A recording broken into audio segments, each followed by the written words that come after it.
Magandang hapon po sa inyong lahat. Alam nyo, nung ako'y first year high school, pumunta kami doon sa Corregidor, sa Bataan, Corregidor. At alam nyo, ang gamit namin noon, wala pa yung mga cruise, yung malalaking barko, no? Papunta doon. Wala pa yun. Noon ay mga bangka lamang na may katig. At 100 kaming mga seminarista, pumunta kami doon.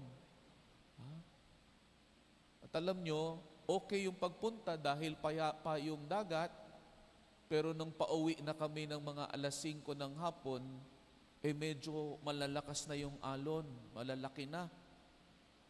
At nung una, tuwang-tuwa pa kami dahil mga bata nagkukwentuhan, no? Biro-biruan.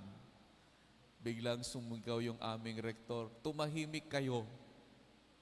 Tapos pagtingin namin sa kanya, nagdarasal na siya ng rosaryo.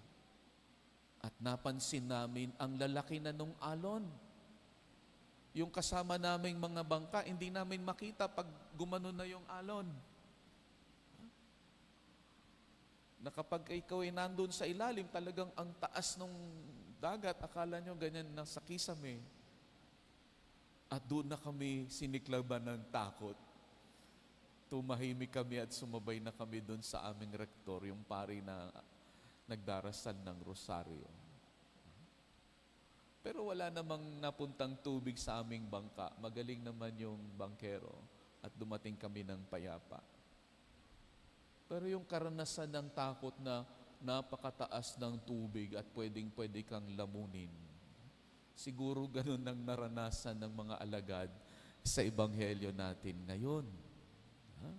Sinidlan sila ng takot dahil buhay nila ang nakataya. Pero nung makita nila si Jesus, natutulog.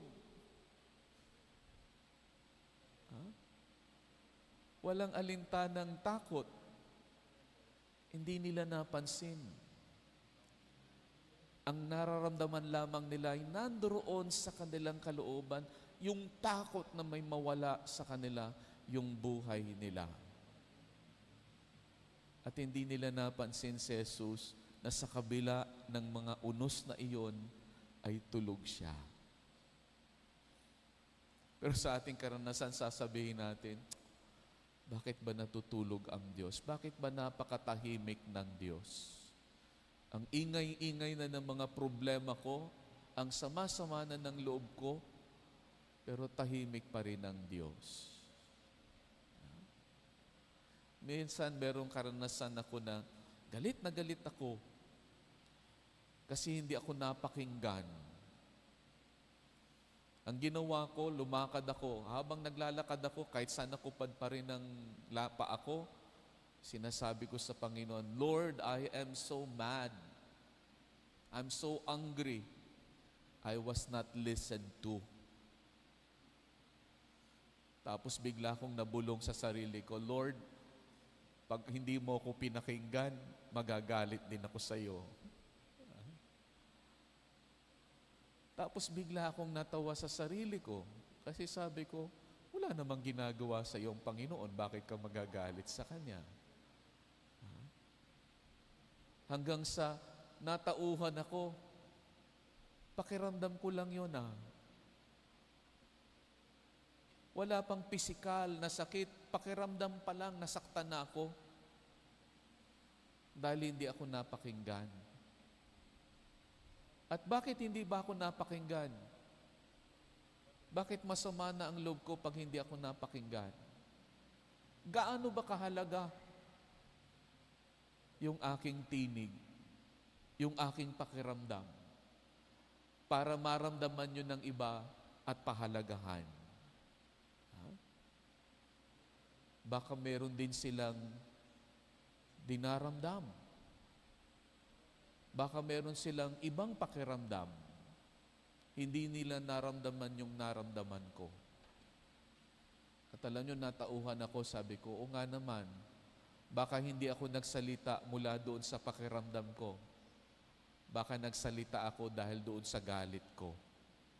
At paano nila mararamdaman yung naramdaman ko kung galit ang pinagmumulan ko, hindi nila maiintindihan. At kung magagalit din ako sa Panginoon, hindi niya rin ako maintindihan, sigurado ako. Kaya ang tanong ni Jesus sa mga alagad, bakit kayo natakot? Bakit kayo natakot? Pero hindi yun nila sinagot. Ang sagot sa atin, sinidlan sila ng takot. At ang tanong nila, sino nga kaya ang taong ito na pati ang hangin at dagat ay susundin siya? Okay? At nandoon din yung sagot. Naramdaman nila yung takot. At pareho ba yung takot na yon sa takot nila sa hangin at dagat? At yung takot nila sa Panginoong Hesus na nakita nilang mas makapangyarihan pa sa hangin at sa dagat?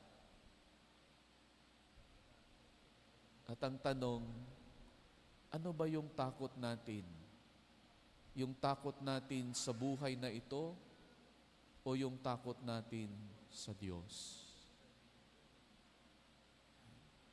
Yung takot natin sa buhay na ito, yung takot ng kawalan. Hindi tayo mapagbigyan. Hindi tayo mapakinggan. Hindi tayo mapahalagahan. Malulungkot tayo kapag nawala ang atensyon sa atin. Kapag hindi tayo minahal. Pag hindi tayo inasikaso. Pag hindi tayo pinahalagahan. Pero mababawasan ba tayo? Hindi. Sapagkat yun ay pakiramdam. At yung pakiramdam ay sumusunod sa ating isipan. Kaya kung babaguhin lamang natin yung ating isipan, magbabago din yung ating pakiramdam. Pero yung takot sa Diyos, ano bang ibig sabihin nun? Kasi ang banal na karunungan sa aklat, ipinapahayag sa atin na ang karunungan ay nagsisimula sa takot sa Diyos. Ito yung takot na nagdudulot, hindi nagkumukuha at nawawalan tayo, kundi nagdudulot sa atin ng kaalaman para lalo nating mapahalagahan ang presensya ng Diyos sa ating buhay. At ang napakahalaga ay ibibigay natin sa Kanya yung ating nararamdaman. Katulad ng takot. Kapag nawalan tayo ng takot sa Diyos, hindi na natin siya kinikilalang Diyos.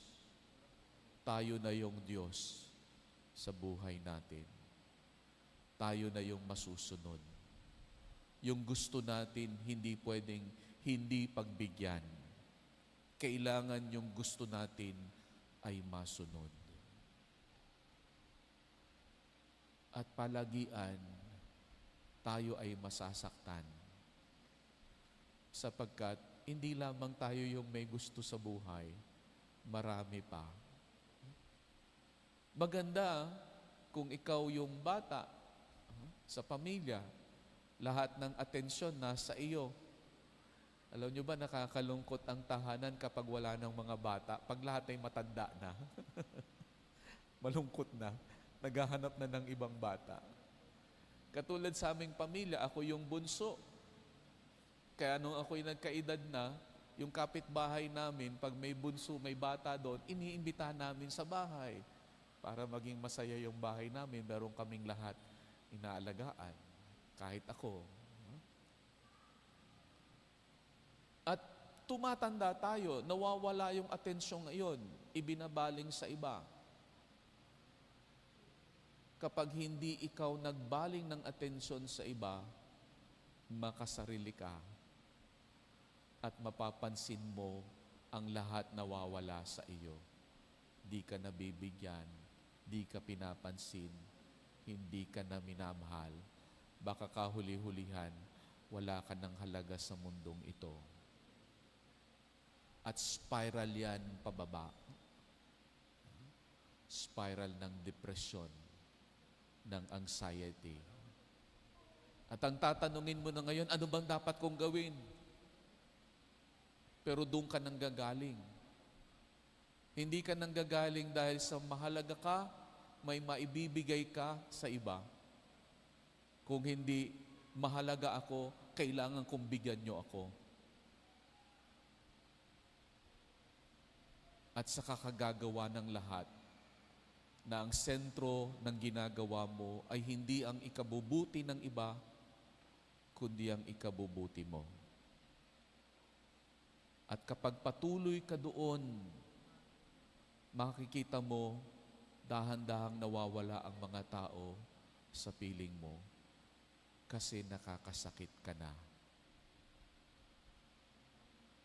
Ang sumasaya lamang ay ikaw. Kaya't napakaganda ng unang pagbasa, ipinahayag sa atin ni Job, na nung mawala ang lahat ng bagay sa kanya, kayamanan, mga mahal sa buhay, pati yung kanyang kalusugan, dahan-dahan ng kinukuha dahil ng sakit. Nakita niya yung pinakamahalaga sa lahat. At iyon yung pagmamahal ng Diyos sa kanya. Na kung sasalig lamang siya doon sa pagmamahal ng Diyos at hindi niya makalimutang ang lahat ng iyon ay mula sa Diyos, hindi niya maibabalik ang lahat ng kasiyahan at galak sa kanyang buhay. Ang pagmamahal ng Diyos ay sapat na. At kung tayo ay magmumula doon sa pagmamahal ng Diyos, hindi na tayo matatakot. Kasi gagawin natin ang isang bagay, hindi para sa ating sarili, kundi para sa iba. At alam niyo, nakakaintindi nito ang mga magulang, ang mga nanay at tatay, ang mga lolo at lola. Sila ang nakakaintindi nito. Kaya dapat natin silang lapitan. Sapagkat mula nang sila'y magtalaga ng buhay nila bilang mga magulang, ang umiikot sa kanilang isipan ay ano ba ang ikabubuti ng aking pamilya, ng aking mga anak, ng aking mahal sa buhay. At dahan-dahan nakikita ito ng mga bata at sinusundan. Lalo na kapag ang mga magulang ay malapit sa Diyos. Nakikilala, napapahalagahan, nagmamahal sa Diyos ang mga anak. At yung mga dumadaang pagsubok sa buhay ay pagsubok na kailangan daanan para lalong maging makabuluhan yung pagmamahal, yung pagtataya ng sarili para sa iba. At palagay ko, hindi natin na kailangan tanungin ang ating sarili, bakit ba ako natatakot? Lalo na kapag ang ating pagkilos sa buhay araw-araw ay gagawin ko ito ng may pagmamahal para sa ikabubuti ng aking kapwa at ikaaangat nila. Sapagkat anuman ang pagpapalang mapunta sa kanila ay mapupunta din sa akin. Anuman ang kabutihan, pagmamahal na idudulot ko sa aking kapwa ay pagmamahal at biyayang idinudulot ko sa aking sarili. Hilingin natin ang biyayang ito sa tulong ng ating Panginoong Hesukristo.